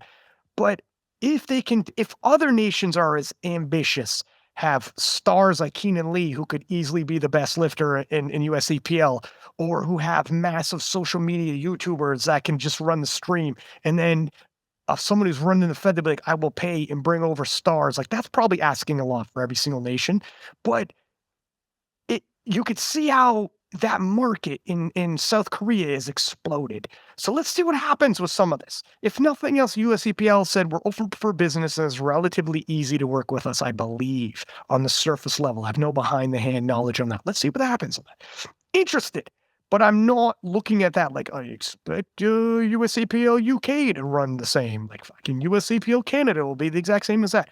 Probably not, but let's see. It was interesting anyways. Let's hop over to the IPF side. So you got the Pro Series, which is interesting, and it's very early days to tell. And there's a lot of fluidity, and so we'll start establishing more and more. And then we have the expansion. So that's interesting. Let's go over to the IPF side. The IPF, we know their mandate is to move more towards IOC recognition and moving in that lane. But the IPF is pushing hard, and there's a couple things here that's on motion. We got onto Eurosport on the strength of being an IOC recognized sport because it's just immediate credibility. Eurosport can have up to 8 million people viewing it. That's pretty big. In terms of the net that you're going to cast and to collect potential talent, this is how people find, you have to find the sport some way. 8 million people tune in, and it doesn't matter if it's just highlights. If you're a gym goer and you're a man, woman around that age, you're like, oh shit. And then I'm telling the stories I'm telling on the stream because my voice was also on the Eurosport, right? Or whoever's telling the stories, like we had said, that's your casting call. Okay, we all found powerlifting somehow. That was a very big move. Let's get on to Eurosport. On top of that, there's the European Games, the Asian Games. I'm not talking European Championship, powerlifting. I'm talking the games, sprinting, javelin, etc. IPF is moving to go into those multi-sport events like that. And that's also going to give us more exposure, massive sponsors, people seeing it and being a part of it. And then the World Games, which is now equipped. You guys notice how big of a boom powerlifting had when we went raw? The World Games is about to go raw next time. So That's a big deal. I did not know that. What happens if you have Jesus Oliveras, Taylor Atwood, Jessica Buettner, whoever, Carlina, if it's Carlina's time by then, whatever, Gavin Aiden and those people at the World Games. And if you've ever seen anybody wants to know how big the World Games are, take a look at their opening ceremonies. It's literally in a stadium like it would be the Olympics with all the different nations, all the different athletes. It's on, all the TV deals they have and major sponsorships, athletic compounds, the whole nine is the World Games. Let us now put our best foot forward, sorry, but we know what Raw can do. We know what the Classic Division can do. Even the hardcore equipped knows what happens when we went Raw, the IPF. Boom, exploded. Let's see what happens when we get into the World Games. Watch us explode those numbers. And I think that's going to be a major step forward. If not, like when we start getting into the Commonwealth Games, the Pan Am Games, the Asian Games, European Games, if not the Olympics, the University World Games, all of those massive with all these other sports. Now universities around the world have a powerlifting program. And all of a sudden, and this is also why, by the way, like USCPL trying to move into certain nations.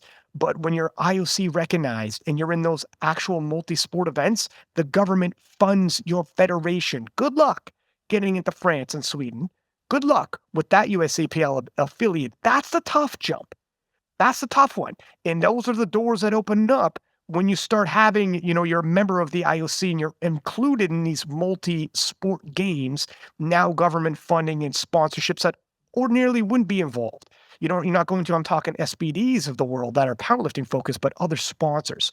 So that's where certain doors can open and we can see both. USCPL can move in one direction and maximize on that end, and IPF can move in the other. And maybe if you're being optimistic and positive, maybe this split allows us to cover more ground and exercise and see what happens.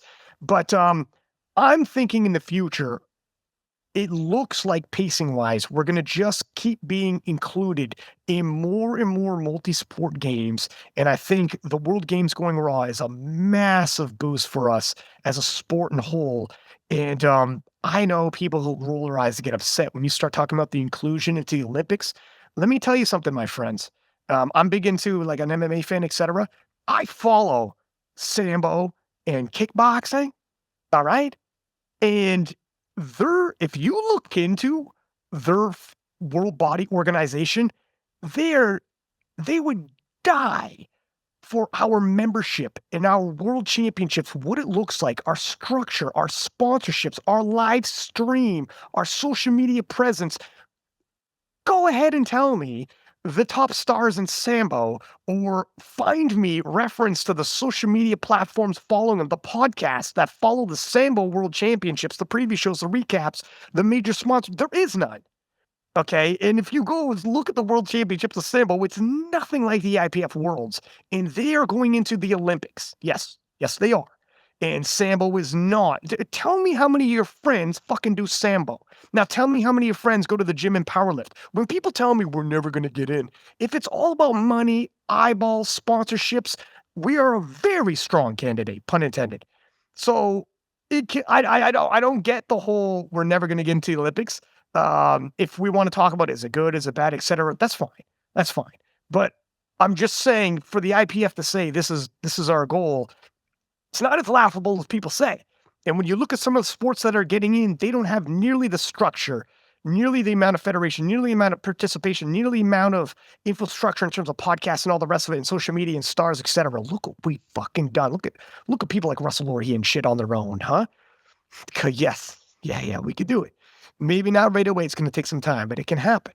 So let's see. This is the possibilities with the future.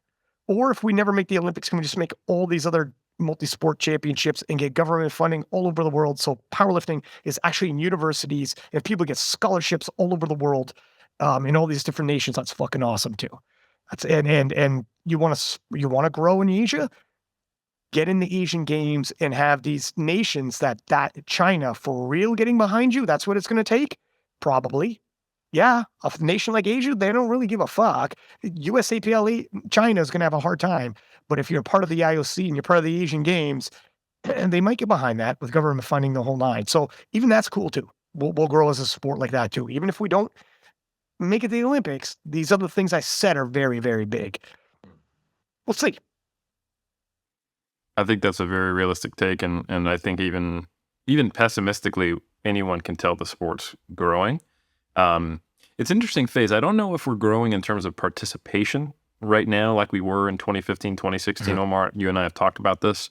But I think now we're starting to see what it looks like once you've had a boost in participation, and some of those competitors have been around for a while, and they've brought with them the rest of the collective involvement. When you get more athletes, therefore you get more spectators, you get more coaches, you get more people involved in refereeing and being interested, and it creates a market for podcasts, etc. So, and I think that takes time.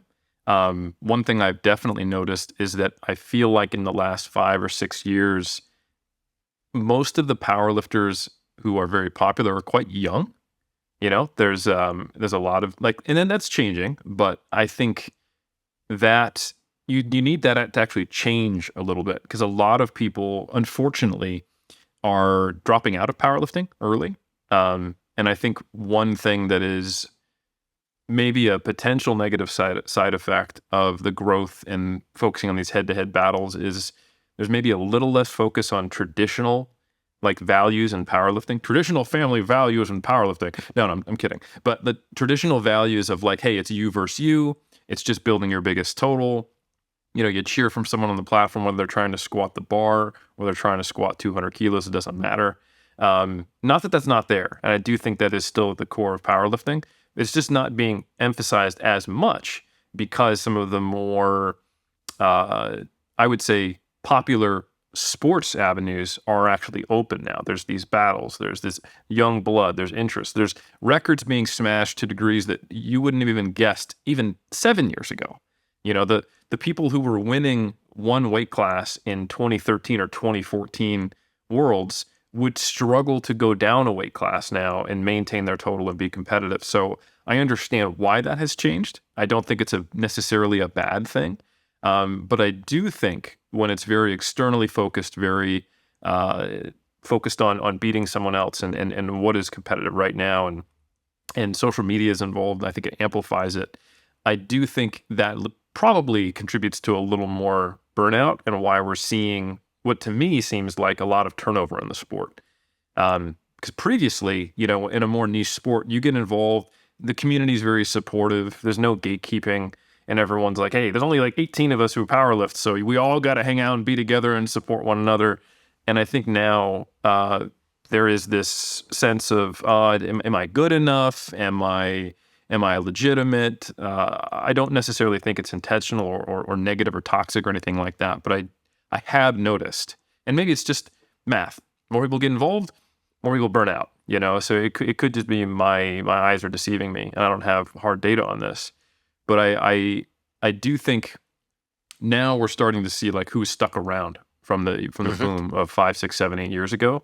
And I think when you have a much more dedicated community, people who are not just, I got motivated and excited by this because of YouTube and I did it and then I burned out and I'm gone. Like those people, I'm not trying to shit on them, but they're extracting something from powerlifting. They're not necessarily getting involved, participating, and then also giving back. And I think once you've been competing in the sport 5, 6, 7, 8, 9, 10 years, you're much more likely to be someone who is contributing and helping the sport grow. And I think that's what we're starting to see now. Even if the sport isn't growing in terms of participation, I think there's more people motivated to elevate the sport. And I think, you know, Ryan, I think you're an example of one of them, you know, since you just started lifting in 2018. So that's right. I'm getting close to that mark. Here's you hit some good key points there, which is interesting, and it's true. Like, I think where previously you could see the numbers being hit, you're like, I could jump in there and be competitive. Now it's too daunting. So you're like, I can't just jump in there and be competitive. So you'll gatekeep yourself. And then, so here's something, and it's interesting. I wonder if when people, like, you could see the swelling of people's followings now, like you wouldn't have a Russell Orhe in 2015, 16, etc. So while the participation might not have been growing, for sure the following of these people is growing. We didn't have stars like that in 2015. That's crazy. That is crazy, Dr. Jessica Buettner. I got to tell you, it's crazy. The reach, the podcasts are far bigger now. So while certain things might not be growing in terms of people, maybe the following is there. They're just not diving themselves because it's a lot more daunting. You're self-regulating. I talk to people at the gym like I'm not ready because to your point, you can't just jump in anymore. The Russell Orhe's, while you're following him and for entertainment, he's also backing you off because you're like, holy shit, I'm never going to be anywhere close to Russell Orhe. But to your point, do you need that? MMA is absolutely a monstrously huge sport. Who the fuck gets in the cage and Duke swings? All of my friends watch it. None of them are MMA fighters. Do you need that? Do you need to be? It's you know, it's one of those deals where the data isn't necessarily, well, fuck, something's wrong now if participation slowed. Maybe not though, because other numbers are still increasing. So we don't know for sure. You know, and maybe participation slowed because we stagnated with the model we have now, and maybe we got to do other things, like when we start getting inclusion or like USPL doing what they're doing, or IPF continues to open in other markets. Maybe we just haven't infiltrated certain markets to open that up. So we're not sure. It's a good question though, because yeah, it's a great conversation in terms of do you need more participation, or do you need bigger stars, or you know, to a certain extent, back in 2015. You didn't watch unless you did it. Nobody showed up unless you're competing at that specific event. Now, people will fly in and buy fucking tickets for Sheffield, and people will watch it in the gym I go to who don't power lift. That would never happen in 2015. So it is like a question of, I don't know. But you do need a cycle of talent to keep coming, but maybe we're just going to take more outliers. It's interesting. That's a very interesting conversation, and we could just hypothesize and see. But yeah, Brian, I think we're going to have Eric and Ryan, a sequel after Sheffield, a post-cap analysis, an Iron Culture King of the Lifts collab on that, because I think there's a lot to unpack, and I'll just share my thoughts very briefly because I think both of you brought up some excellent points. And as the social media influenza, I'll give my 2 cents, which would be the following. That one, Ryan, to your point, I think, because I'm a huge MMA fan, shout out all the way back to Pride FC days, Pride never dies. I do think Nice. I do think not just because I'm also an MMA fan. I do think it's more watchable, but that concept that you don't need people to participate in order for them, like to actively do the sport in order for them to watch it, absolutely true. So very interesting. The second point I would say is that what you both brought up, the concept of people gatekeeping themselves, really what people are after aren't necessarily the numbers that they want to hit, but the journey. And the journey of powerlifting, the hidden narrative truth that people would follow is that they could become stronger than what they perceive themselves capable of. So all of us entered, like in 2012, I bring this up, this Jay Rhodes guy where he deadlifted 500 pounds and had millions of views because that was the standard at the time. The standard was consistently shifting as the years went on. So people were entering this and they were discovering for themselves a power they didn't know that was possible. Well, now 7, 8 years later, when we've established there's so many kids that look like you that could do this and do so much more, and that timeline of what you need to do in order to achieve A, B, C, D, and be at a certain cohort keeps expanding, that journey lengthens, so that that individual journey of discovering you have more power than what you had becomes more difficult as the expectations rise.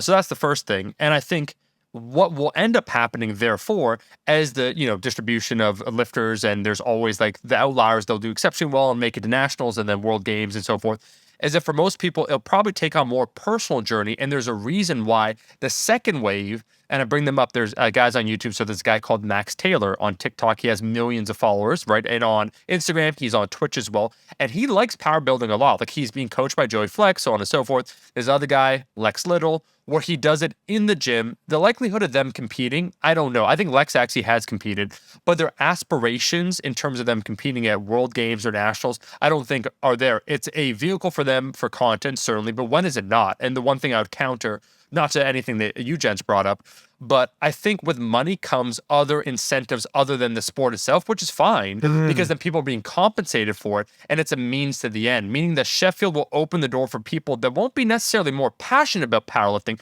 but it's the things associated with it. And there's always, so I think one thing we could all agree on, and this was going to be the summation of my point, is that powerlifting as we know it will probably cease to be, in terms of growth, post Sheffield, and that Sheffield will bring in money, where money then will be another variable to consider, which will be a powerful and I think good variable ultimately. And this is speaking to someone who can be critical of those things in terms of people that are willing to participate, the actual spectacle in terms of the quality of what it is and the amount of people watching.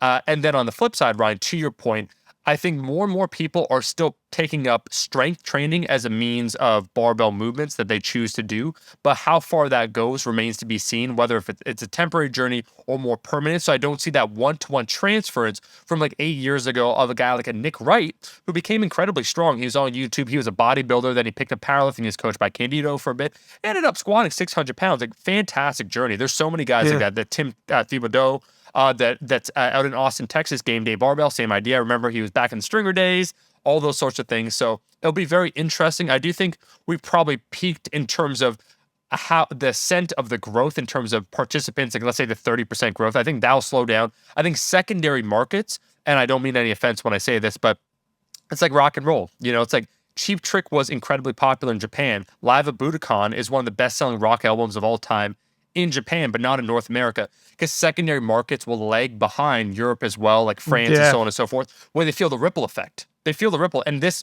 it doesn't matter what platform. So the hip hop genre of like the 2000s and so forth. So that's what we're seeing in terms of international growth. So domestically within, North America, I wonder, that remains to be seen. And the final thing I would say, gents, is that my personal, like, savior thing, rolling the die, the saving throw, in order to really save powerlifting, would be to take it back to what it's all about, which is asserting dominance.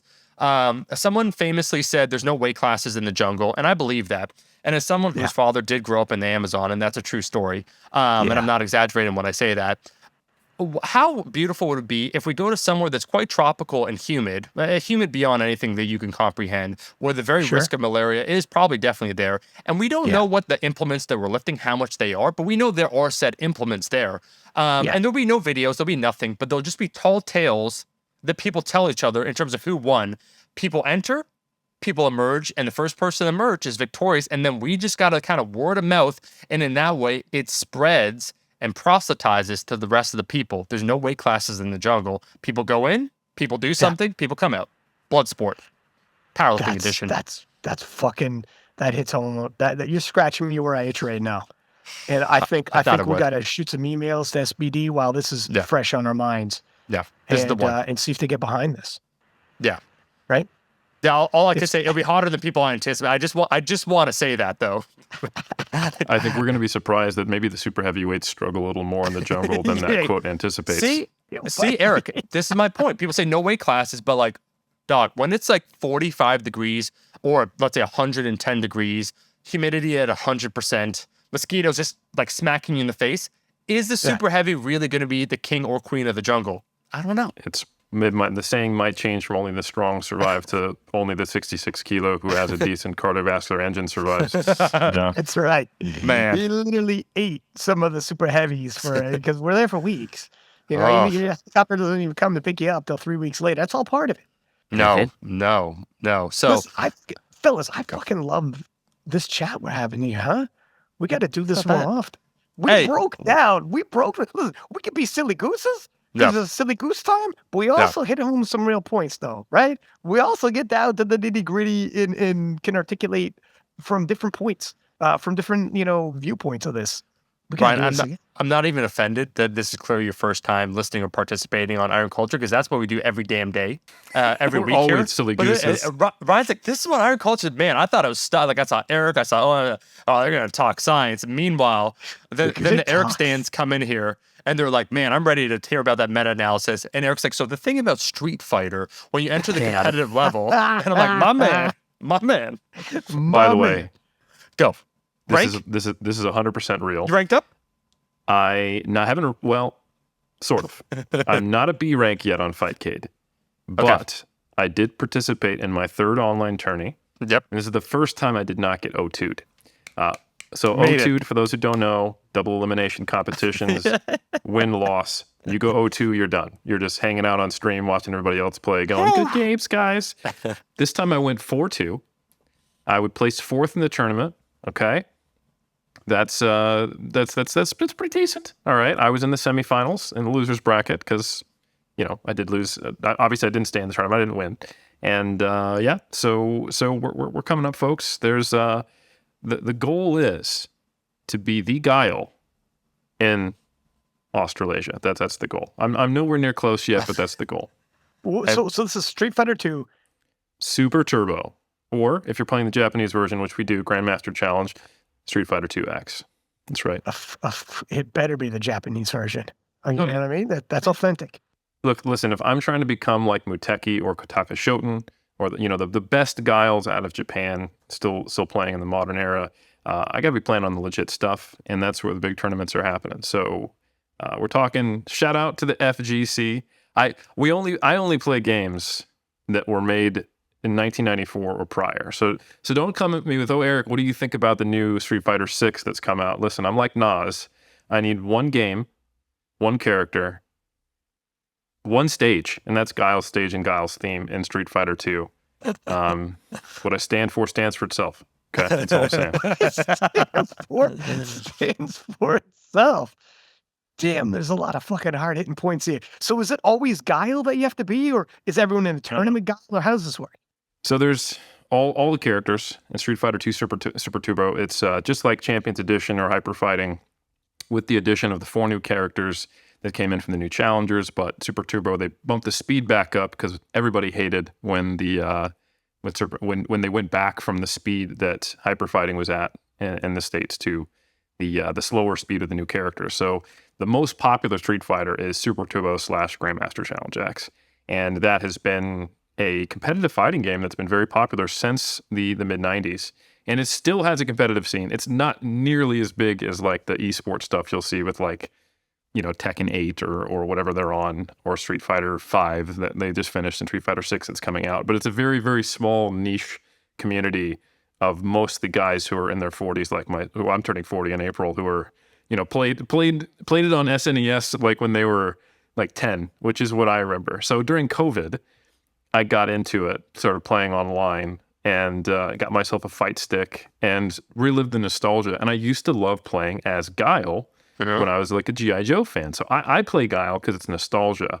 And I refuse to play any other character or learn any other character. But, you can play as Ryu, Ken, Blanca. Little known fact, E Honda. Little known fact, by the way, is that in the States, you know how we have Balrog as the boxer, the first of the Shadaloo fighter characters. Well, that's because we were worried about, obviously, getting sued. Mike Tyson, M. Tyson. The guy's name is M. Bison originally, but in Japan, he's M. Bison. So to universally call these characters, you call them Boxer, Claw, or Dictator, instead of Vega, Balrog, or M. Bison, because they swapped the names all around for that switch to happen. So all the boss characters, including Sagat. Most people play old Sagat, little known fact, which you have to enter a code to get the old version because he has more cancelable moves, can't tech throws, no super, but still far better character if you look at the tiers. Anyway, but there's a lot of characters. T-Hawk, Cammy, DJ. Fuck, I had a crush on Cammy. Like, whoa. How's she doing now? We lost touch but So unfortunately, so Cammy is viewed as the lowest tier character in Street Fighter 2 Turbo. Now here's the thing though. So there's some really good Cammy players. She's viable. I think Jack Tioff, shout out, just won a major with Cammy. Silent Scope, classic Cammy player who does great. And I would argue if you actually look at the matchup charts, that T-Hawk is actually lower tier than Cammy. Unpopular opinion, but I think if you actually pay attention to the matchup charts, there's really no other opinion you can make. I'll leave it there, folks, because I think we've gotten a little off topic slightly. Hey, but I just want to say, like, recap and preview shows of this shit, or no, that exists. So that exists. So shout out to Super Lore Boys. Shout out to Riz1. There's a whole scene for Super Turbo. They have no idea who I am. They're never going to hear this, but I'm trying. There's no crossover in these Venn diagrams. And link them and tell we need the collab. Dude, I hope they get some shine out of this somehow. But anyway, big shout out to all the people playing old school fighting games, retro fighting games. And Ryan, let me just say, thank you so much for coming on. This will not be the last time. We're absolutely probably going to have some interviews, chats, and collaborations while we're in Sheffield. I'm really looking forward to it. I do think that Sheffield has already changed the game a little bit, even though it hasn't happened. We had people sandbagging at Worlds so they have a better chance at getting money. So to your point, Omar, and to your point, Ryan, money can have, I won't say positive or negative, because I think it's both, but sometimes unanticipated impacts on a sport or any kind of culture when it comes into it. Money impacted hip hop in positive and negative ways. If we go all the way back to 80s and breaking and the start of that scene. And that's true of pretty much anything. With commercialization, with money comes commercialization, and that's bad and good, right? But it also gives opportunity to a lot of people. So I foresee lots to talk about in the future and unanticipated changes, which I think will be exciting, but hopefully, and what I do believe will happen, is this will ultimately be good for the lifter.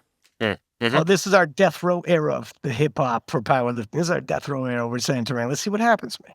I want to know who's going to be Suge Knight, because we got the East Coast, West Coast battles and everything. It's on and popping. That's going to say PL, IPF. I mean, that's right, man. It is what it is. Let's see what happens. They're just like Tupac and Biggie were boys, had a falling out. I don't know, man. Who are the two rappers who are the two powerlifters who are going to die in the jungle, and we'll never know who killed them? That's right. It's got to be a super heavy. I mean, if we're just being realistic, if we're just being realistic. Sorry, Jesus. You kill one super heavy, you're feeding all the other powerlifters at least a few 66s for the rest of the week, right? Yeah. So thank you, Jesus, for your contribution. That's what Ryan is saying to this Lord of the Flies scenario. That's right. Thank you for your contribution. He's like, I'm not fucking giving my body like that. Jesus is like, I'm never coming back on Iron Culture or King of the West. What is this? Right. No, honestly, but in all seriousness, I'm really looking forward to it. Looking forward to hanging out in person. Thank you for being on. Omar, is there anything you want to close with? No, I'll just close out, Ryan, and echo exactly what Eric said. We're going to link your socials in the description because we have our main man, Kai, with the timestamps.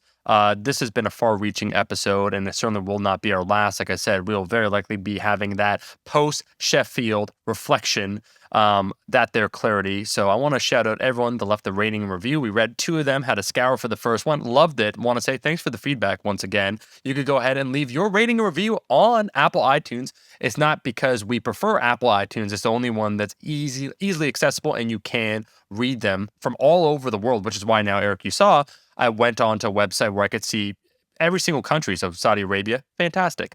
Go ahead and leave a rating review. People typically leave 5 stars. The average rating is 4.8 currently. We're back every single insert date here from now until the end of time. We'll catch you in that next episode.